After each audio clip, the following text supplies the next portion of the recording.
My parents hated me and doted on my golden child sister, so I started dating her best friend as revenge. They told me I wasn't good enough for her and demanded I break up with her, but I refused. My sister tried taking matters into her own hands, but it backfired horribly for her. I was born with a disability, and my parents, David and Caroline, never stopped punishing me for it. As a 4-year-old, they had me tested and found out that I had lower levels of testosterone, so they used my older sister to fix it. One Christmas, when I was 12 and Jess was 15, we both asked for new bikes. She of course got hers. It was bright purple, shiny, had big wheels and everything. Meanwhile, I got a pink t-shirt, and on it read the words, Jess's little bro. Their method was simple. By destroying my self-worth, I would somehow rebuild myself, and therefore restore my masculinity and testosterone. But, as you can probably guess, their method backfired hard. I became ever more depressed and anxious the more they bullied me. Except, they didn't care anymore. Somewhere along the line, their cure turned into harsh favoritism, borderline emotional neglect. One time in school, Jess got a B- on her report card. My parents paid for a custom banner to be put on the house. On it read the words, our daughter got a B- with a picture of her face at the end. And when I came home with straight A's, guess what I got? I'll give you a hint. It's 2 words, and it starts with Jack and ends with poop. And if you guessed Jack Poop, you were wrong, because it's even less than that. Both my parents trashed my room for not getting straight A+.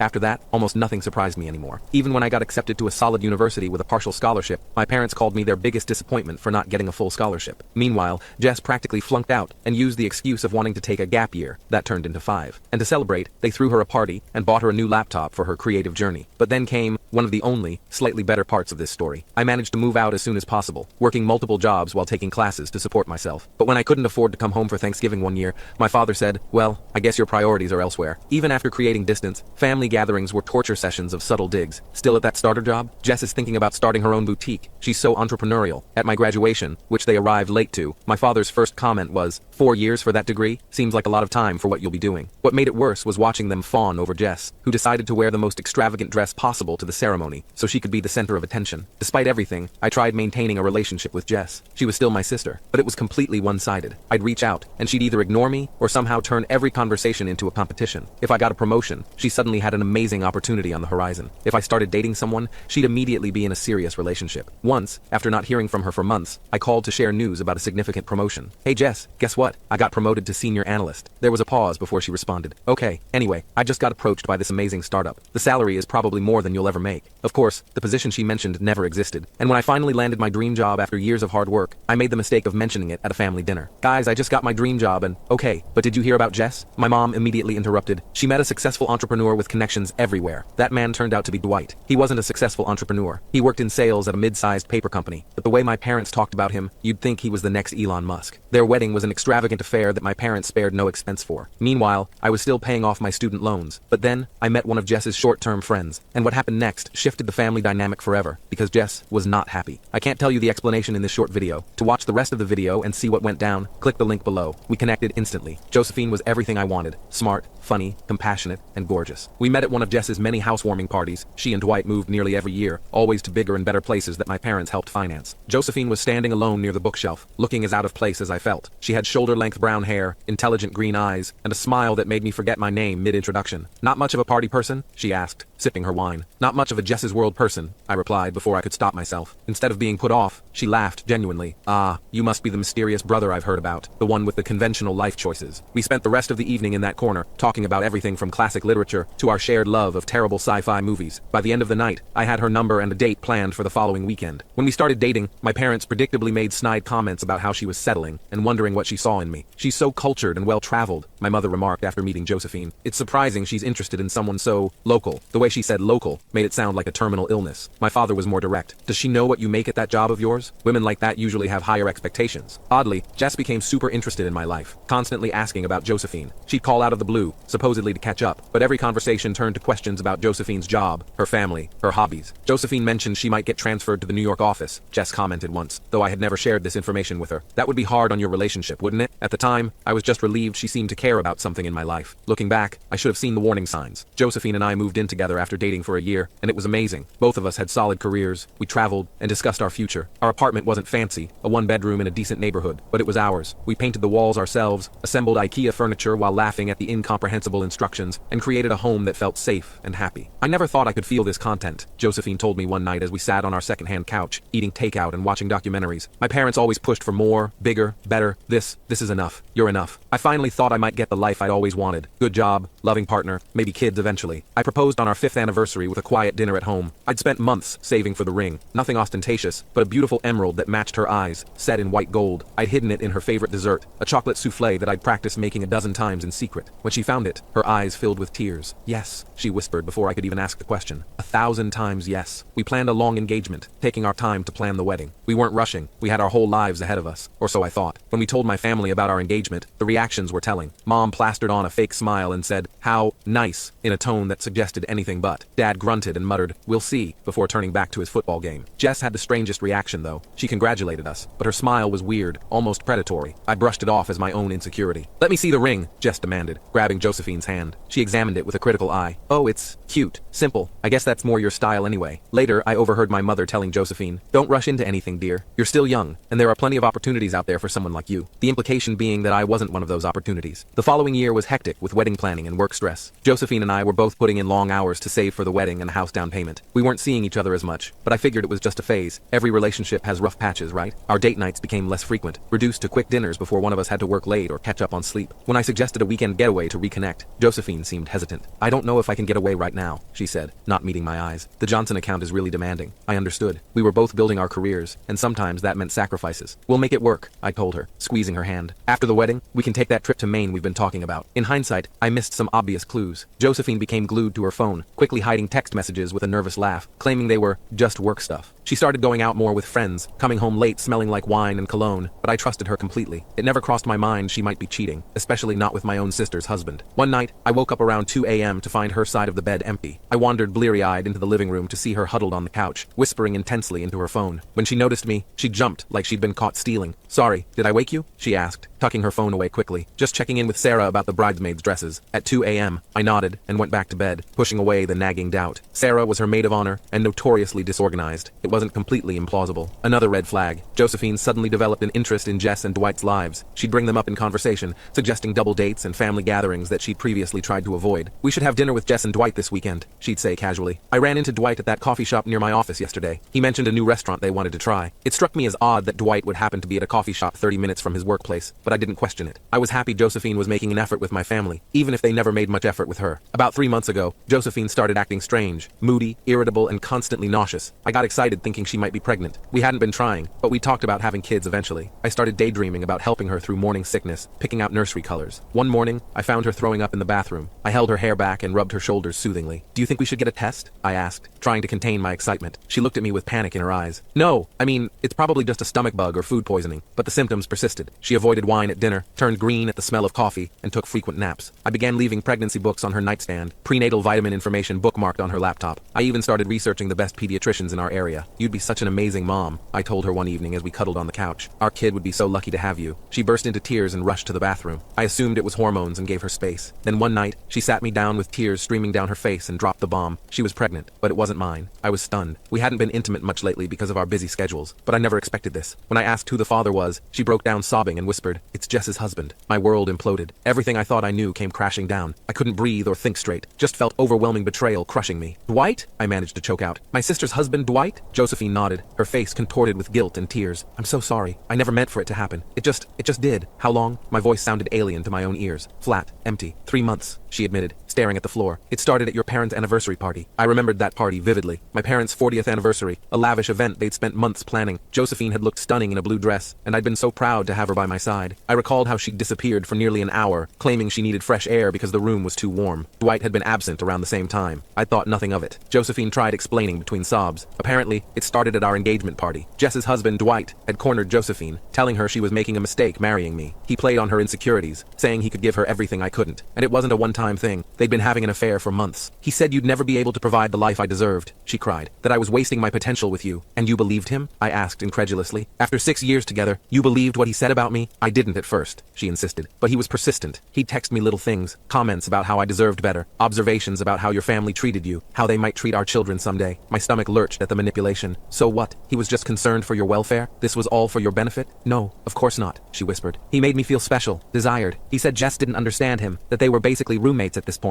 The classic cheater's handbook. I couldn't believe Josephine had fallen for it. Couldn't believe she'd betrayed me so completely. Where would you meet? I asked, needing to understand the full scope of the deception. His office, mostly. Sometimes hotel rooms if we could get away for lunch. She was sobbing now, makeup streaming down her face. Once at their house when Jess was visiting your parents, each word was like a knife. I thought about all the late nights at work, the weekend conferences, the sudden errands she needed to run alone. All lies. Does Jess know? I asked, suddenly thinking of my sister. Josephine shook her head. No, at least I don't think so. Dwight said he'd handle telling her when the time was right. I laughed bitterly. When the time is right? And when exactly is the right time to tell your wife you've been fucking her brother's fiancé and got her pregnant? I kicked Josephine out that night. I couldn't stand looking at the woman who'd betrayed me so completely. She begged forgiveness, saying it was a mistake and she loved me. But all I could think about was how many times she'd lied to my face while wearing my ring. Please, she sobbed as she hastily packed a bag. We can work through this. People make mistakes. I love you, not him. If you loved me, you wouldn't have spread your legs for my sister's husband. I spat, the words tasting like poison in my mouth. If you loved me, you wouldn't have lied to me for months while planning our wedding. I was going to end it, she insisted. The pregnancy wasn't planned. We used protection. Not good enough apparently, I said coldly. Get out. You have 30 minutes to take what you need. Anything left behind goes in the trash. She tried touching my arm. Where am I supposed to go? I don't know, Josephine. Dwight's office maybe? Since you're so familiar with it. Or perhaps one of those hotels you enjoyed so much. It's not my problem anymore. After Josephine left, I called Dwight. I don't remember exactly what I said. It was all a blur of rage and pain. He initially tried playing it cool, claiming it was just a drunken mistake that meant nothing. When I pressed him, he got defensive, saying, well, maybe if you'd been a better fiancé, she wouldn't have come to me. Are you fucking kidding me? I yelled into the phone. You're blaming me for you sleeping with my fiancé? You've got some nerve. Look man, I'm sorry it happened this way, he said with artificial remorse. But Josephine and I connected on a level that you two never did. She needs someone who can match her ambition. And that's you? I laughed without humor. A mediocre salesman riding on my parents' handouts? What exactly are you going to provide for her and this baby? Because as far as I can tell, you've never provided anything for yourself. He grew cold then. You've always been jealous of what Jess and I have. Now I've got Josephine too. Think about that while you're alone in that pathetic apartment you call home. I saw red. I drove straight to their house, planning something I'd probably regret. The drive was a blur. I don't even remember stopping at traffic lights or making turns. All I could think about was confronting Dwight face to face, making him feel even a fraction of the pain consuming me. When I arrived, my parents were already there. Dwight had called them first, spinning some story about Josephine seducing him and how sorry he was. And of course they believed him. They always do. I burst through the door without knocking to find them all sitting in the living room like some kind of twisted intervention. My mother was patting Dwight's shoulder consolingly, while my father stood with his arms crossed, looking grave. Jess was noticeably absent. Well, look who finally showed up, my father said, his voice dripping with disapproval. Care to explain why you're threatening your brother-in-law? Brother-in-law? I echoed in disbelief. You mean the man who's been sleeping with my fiancé for months? The man who got her pregnant while married to your daughter? My mother gasped. Josephine's pregnant? Oh, Dwight, you poor thing. What a mess that girl has created. I couldn't believe what I was hearing. Are you serious right now? He cheated on your daughter with my fiancé. How is Josephine the only one at fault here? Mom immediately started lecturing me about forgiveness and family, while Dad stood there with his arms crossed, looking disappointed in me, not in precious Dwight. I tried explaining what really happened, but they wouldn't listen. They kept saying I needed to forgive Dwight and support Josephine through her pregnancy, because family comes first. You don't understand the pressure Dwight's under, my mother insisted. Jess hasn't been very attentive lately. Men have needs. Are you actually justifying him cheating on your daughter? I asked, incredulous. Where is Jess anyway? Does she know what her husband's been doing? My father cleared his throat. Jess is upstairs resting. She's understandably upset, but she's willing to work through this. That's what mature adults do. They don't run around making accusations and threats. Dwight has agreed to couples counseling, my mother added, as if this solved everything. He's taking responsibility for his actions, which is more than I can say for you. Me? What have I done except be betrayed by everyone I trusted? You've always been dramatic, my father sighed, always making everything about you. This situation requires delicacy and understanding, not your usual tantrum. Dwight sat there smugly, playing the contrite husband. I've apologized to Jess, and she's forgiven me. Josephine and I made a mistake, but now we have to think about the baby. That's when I lost it. Years of bottled resentment exploded. I told them exactly how I felt about their twisted loyalty, how they'd always favored Jess and her husband over me, never taking my side or supporting me. I told Dwight he was dead to me. I told my parents they could have the family they always wanted because they didn't have me anymore. You know what? I'm done, I said, my voice dangerously quiet. Done with all of you. For 34 years I've tried to earn your love and respect, and it's never been enough. Nothing I do has ever mattered compared to anything Jess does. That's not true, my mother protested weakly. We love you both equally. I laughed bitterly. That's a lie and you know it. When Jess crashes a car, it's an accident. When I get straight A's, it's expected. When Jess drops out of college, she gets a party. When I graduate with honors, I get a handshake. You've always been stronger, my father said. You didn't need the same support Jess did. No, you just didn't want to give it to me, I countered. And now your precious son-in-law has knocked up my fiancé, and somehow I'm still the bad guy. I turned to Dwight then. You're pathetic. A cheating, lying coward who's never worked for anything in his life. You think you've won something here? Congratulations on your prize. A woman who cheats on her fiancé. I'm sure she'll be completely faithful to you. I stormed out, ignoring their calls and pleas. I drove aimlessly for hours, just wanting to escape everything and everyone. When I finally got home,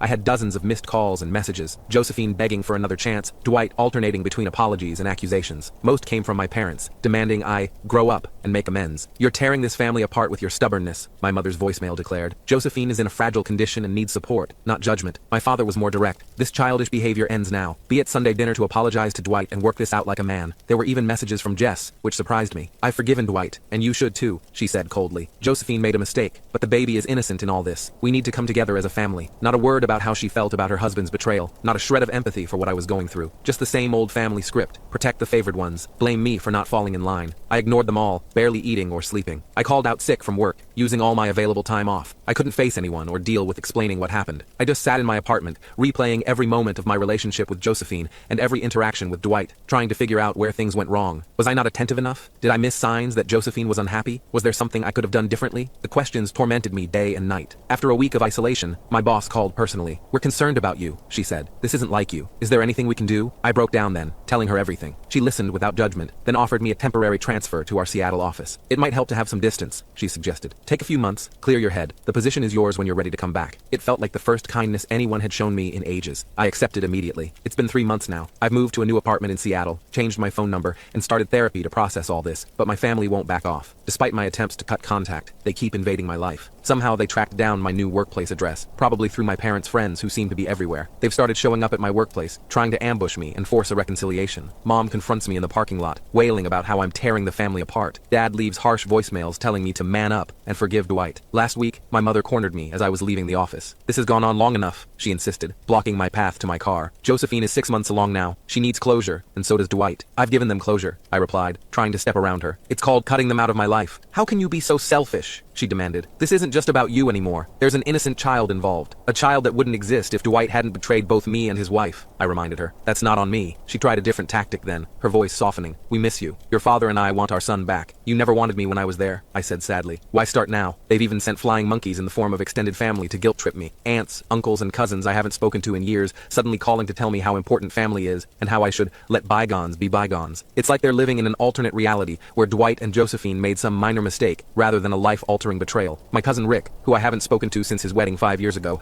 texted out of nowhere. Family sticks together through thick and thin. Your parents are heartbroken. Whatever happened can be fixed with enough love and forgiveness. Aunt Patty, my mother's sister, left a voicemail so laden with guilt, it could sink a ship. Your poor mother can barely get out of bed some days worrying about you. Is this how you repay all their sacrifices? By turning your back when the family needs unity? I wanted to scream. What sacrifices? What unity? Where was this concern for family cohesion when I was growing up feeling like an outsider in my own home? Yesterday, I got a message from Josephine. She's keeping the baby and plans to co-parent with Dwight. And guess what? My parents are thrilled about becoming grandparents, forgetting all the awful comments they used to make when Josephine was with me. The message was full of apologies and justifications, including how she and Dwight had found real love through this difficult situation. She even had the audacity to suggest we could all be friends eventually for the child's sake. I know this isn't how any of us planned things to work out, her message read, but sometimes life takes unexpected turns. Dwight and I have found something genuine together, and we hope you can find happiness too. The baby is a boy, by the way. We're thinking of naming him David, after your father. We'd love for you to be in his life as his uncle. The irony was almost too much to bear. The woman who betrayed me wanting me to play happy uncle to the child she conceived through that betrayal, and naming him after my father, the ultimate way to ensure my parents would overlook any wrongdoing. I'm at my wit's end. Part of me wants to cut ties completely and start fresh somewhere else. Maybe move across the country, change my name, and build a new life where nobody knows about this mess. But another part is so angry I want to stay and fight, to show them how fucked up this whole situation is. My therapist says I need to process my feelings rather than run from them, but also that I have every right to establish boundaries. Your family has shown a consistent pattern of disregarding your feelings and needs, she observed. It's not unreasonable to distance yourself from that dynamic, but distance doesn't seem to be enough. They keep finding ways to infiltrate my life, to force their narrative that I'm the problem, not them. I don't know what to do anymore. The betrayal has affected every aspect of my life. I can't sleep without medication. I can't stand being alone with my thoughts. I haven't even considered dating again. The idea of trusting someone like that terrifies me. What if I'm just unlovable? I asked my therapist during a particularly dark session. What if there's something fundamentally wrong with me that makes people treat me this way? There's nothing wrong with you, she assured me. But when we grow up in dysfunctional systems, we sometimes sometimes recreate those dynamics unconsciously. Your family trained you to accept less than you deserve. The good news is, you can untrain those patterns. I've also lost friends over this, ones who think I should take the high road and reconcile with my family, as if I'm the bad guy for refusing to play happy families with the people who hurt me the most. My college roommate Tom,